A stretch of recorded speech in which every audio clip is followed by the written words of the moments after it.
Well, good afternoon, everybody. It is Friday, May 5th. I'm Dave Weisberger, the CEO of CoinRoutes. It's time for our weekly market recap this week in crypto. If one just looked at the price in Bitcoin right now and compared it to where it was a week ago, you would come to the conclusion that not much happened. In fact, Bitcoin is like $200 or $300 above where it was.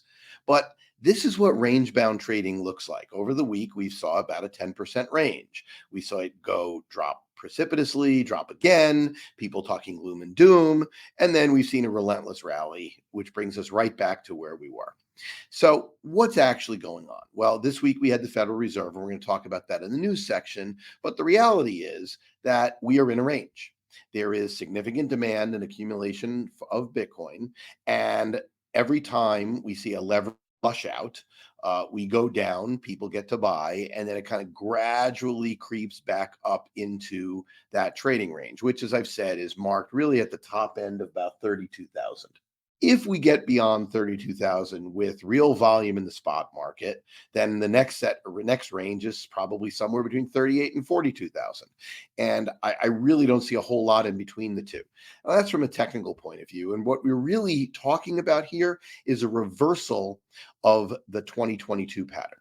So this time last year, we were just about, or we had just seen the beginnings of the Luna debacle, which was then followed by Voyager, Celsius, BlockFi, cascading sell-offs where collateral was getting pitched overboard, and Bitcoin, being one of the only real things that people could sell, got sold.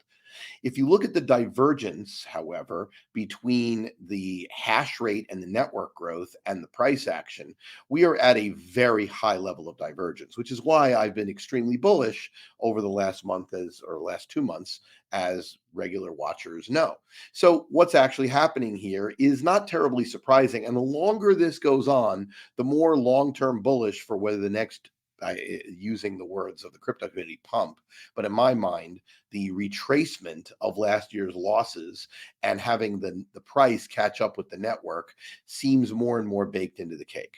But we'll see. Now, that said, over this week, Ethereum has had a better week. Ethereum is up somewhere a little bit less than 5%, and it's outperforming. And that really is a continuation of the narrative that we talked about. Now that people can stake safely, knowing when they're going to be able to remove their coins, more supply is being put into staking. That is not surprising. And that supply-demand dynamic is typically a pretty good catalyst for Ethereum outperformance. Now, there's lots of other cross currents going on in the market, but the other crypto that absolutely needs discussion is Pepe.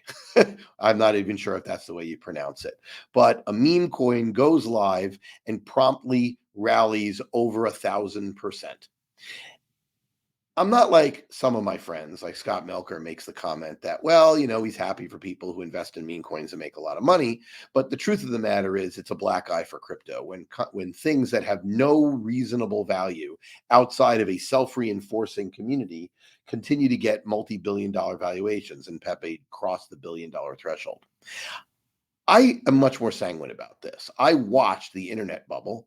I've seen many, many times when pink sheet stocks that literally bear no relation to future real value skyrocket and go into the hundreds of millions or even billions of dollars. We've seen it on the low end in small cap and NASDAQ. We've seen it during other horizons with oil and gas, drilling companies back when that was in vogue. We've seen it with penny stock, oil, gold and silver producers. You see it with lots of things.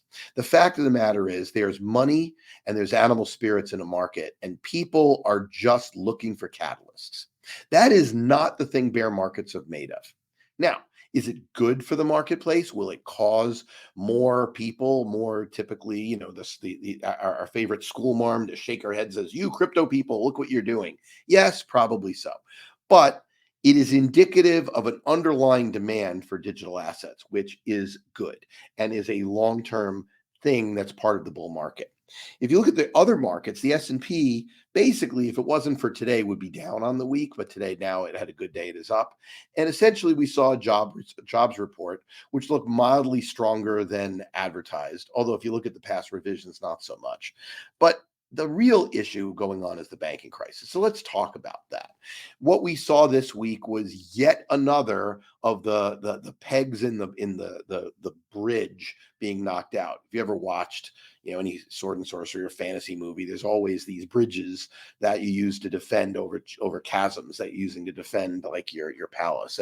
And what'll happen is you'll knock the supports out for it so that the enemy won't have the bridge, or the bridge will collapse on them.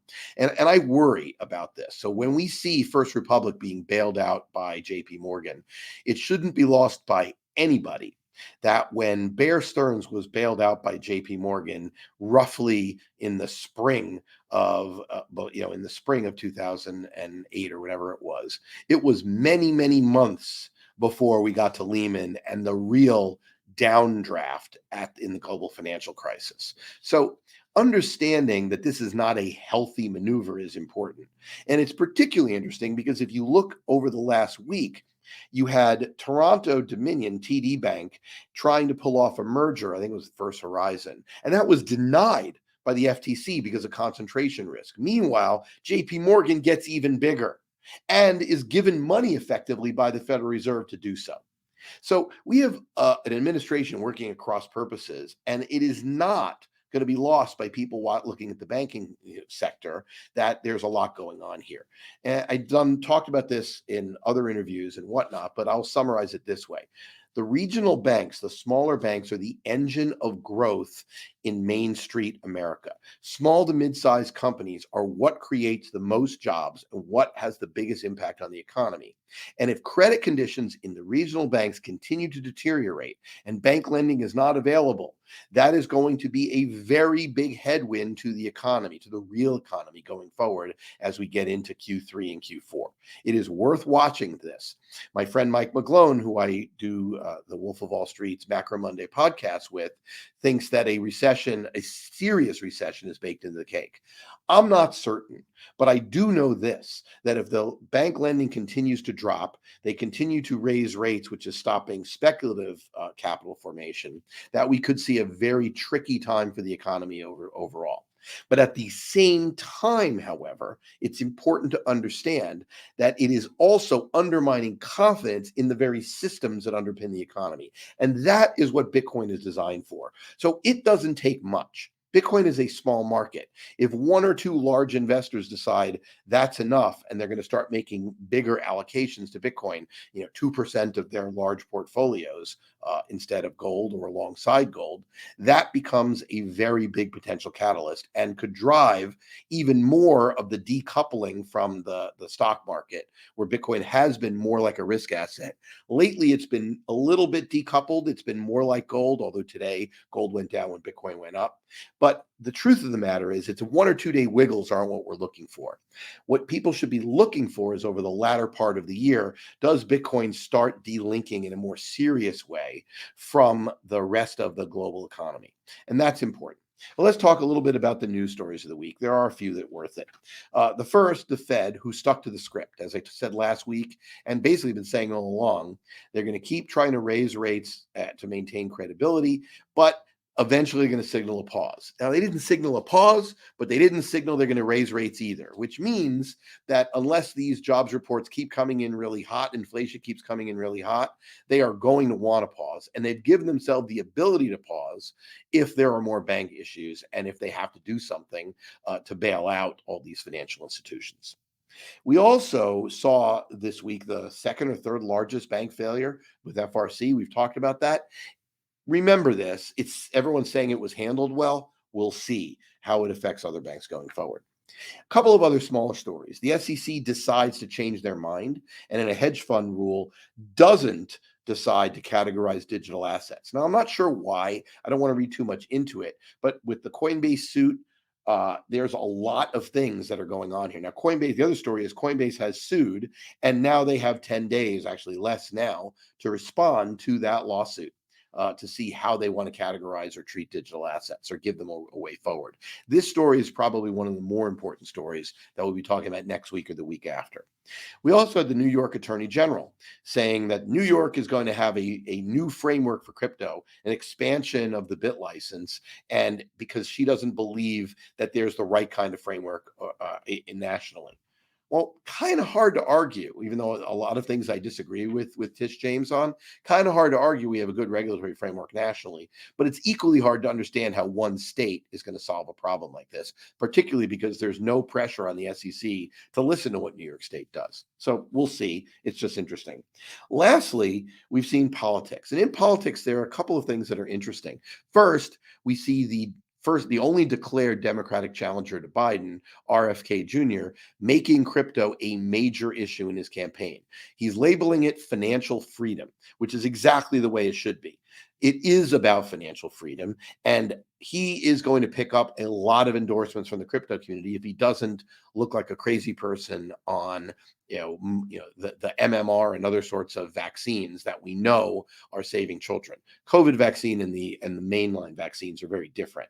He could be as skeptical as he wants on COVID, cost him. But being skeptical on mainline vaccines like polio is going to be problematic for him. If he can walk that back, and it looks like he is, and campaign on financial freedom, the Democratic primary could start to get interesting. At the same time, Governor DeSantis, who has yet to declare his candidacy, made a speech today basically laying out the fact that crypto is a partisan issue in his opinion, which of course we've all said many times it should not be. Democrats, Republicans should all be supportive of crypto as financial freedom because it's an easy way to do so without actually costing the government money. If anything, it might help them. Sure, it threatens incumbent financial institutions, but Governor DeSantis made it very, very clear. Not only is he against CBDCs, not that he's necessarily for any particular cryptocurrency, but he is absolutely for financial freedom. And he is looking to make that as a campaign issue also. So these are good developments. They're early.